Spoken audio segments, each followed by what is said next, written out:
Hey everyone, welcome to the channel wherever you're watching from. Hope you're having a good day and a good week. And in today's video, I just want to talk about a few things here.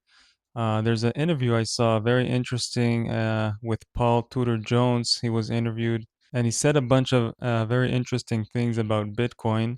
But first, who is Tudor Jones? So basically, he's an American billionaire, hedge fund manager, and in 1980 founded Tudor Investment Corporation. And basically, his net worth is estimated at $8.1 billion. So a very respected individual in the space, in the financial markets, knows a lot about finance.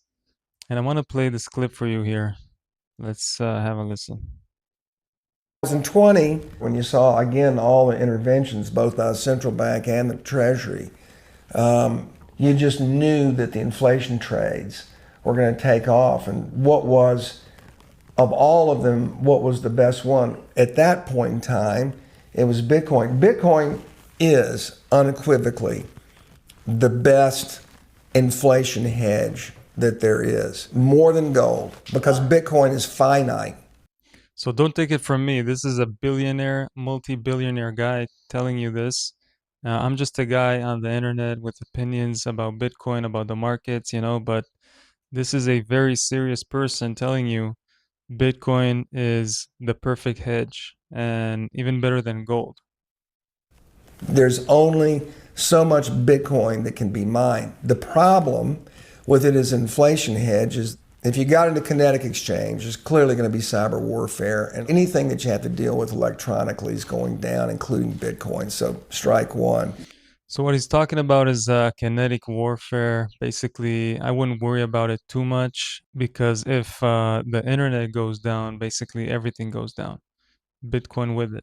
And at that point, nobody would care about Bitcoin, nobody would care about anything because the world is collapsing basically in that event of no internet. So it's highly unlikely.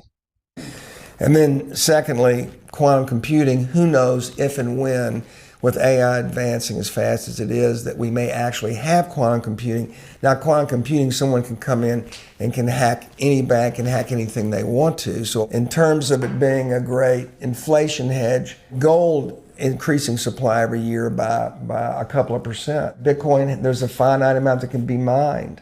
It's decentralized. And so, in that sense, it has the greatest scarcity value of anything. So the scarcity aspect of Bitcoin, that there is only ever going to be 21 million Bitcoins. Nobody can control it, no government, no institution. And that is why it's so special and scarce, actually scarce and a hard form of money, the hardest form of money there is currently. And and when he talks about quantum computing, I think that is a lot of years ahead. And I don't think it's going to be a threat in the near future. Already, the developers are working on quantum resistant when it comes to Bitcoin. So I don't see that happening in the near future. So the next thing here, this is where we are in the Bitcoin halvings. And the way it goes basically is every 10 minutes on the Bitcoin network, a block is being mined every 10 minutes. And so the reward for the miner that found the block essentially is what you see here, the reward. So in the beginning, the block reward was 50, and 4 years later, it's cut in half. 4 years later, it's cut in half. 4 years later, you get the point. And right now, the block reward is 3.125. And so at this point, most of the Bitcoins have already been mined.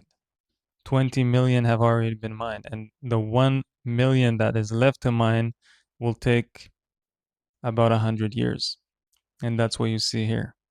And so this is how early you actually are to Bitcoin. If someone tells you Bitcoin is, you're too late to Bitcoin, it's too expensive, that kind of thing, you can just show them this. And that shows how early you actually are to Bitcoin. So the next thing here is the dollar depreciation. Maybe some of you are familiar with it. Maybe you've seen this graphic before, but this is a dollar's worth and the purchasing power over the years. So we can see here the purchasing power of the US dollar has fallen sharply over the last century due to rising inflation and money supply. So the Federal Reserve basically controls the supply of the money in the US, and that's why they create the inflation, and the US dollar keeps declining with the years. So we can see a timeline here of how much the dollar has decreased in purchasing power. And we can see further down here that $1 used to buy 30 Hershey's chocolate bars. Today, it is $26, right? 10 rolls of toilet paper in 1929 used to be $1. Today it's $15, and so on. And this is pretty alarming to most people because most people don't even know about this. And that is also one of my goals with this channel, to educate people on the financial markets, on the US dollar, and on Bitcoin, because as individuals, there's not much we can do about this, right? This is government's decisions that affect the day-to-day lives of everyone.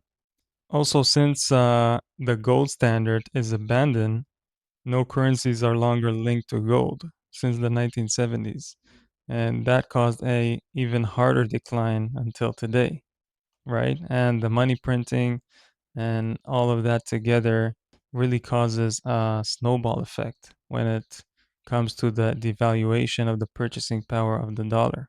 So that's it for this video. I hope you enjoyed it. Leave your comments below. Let me know your thoughts, and I will see you in the next one.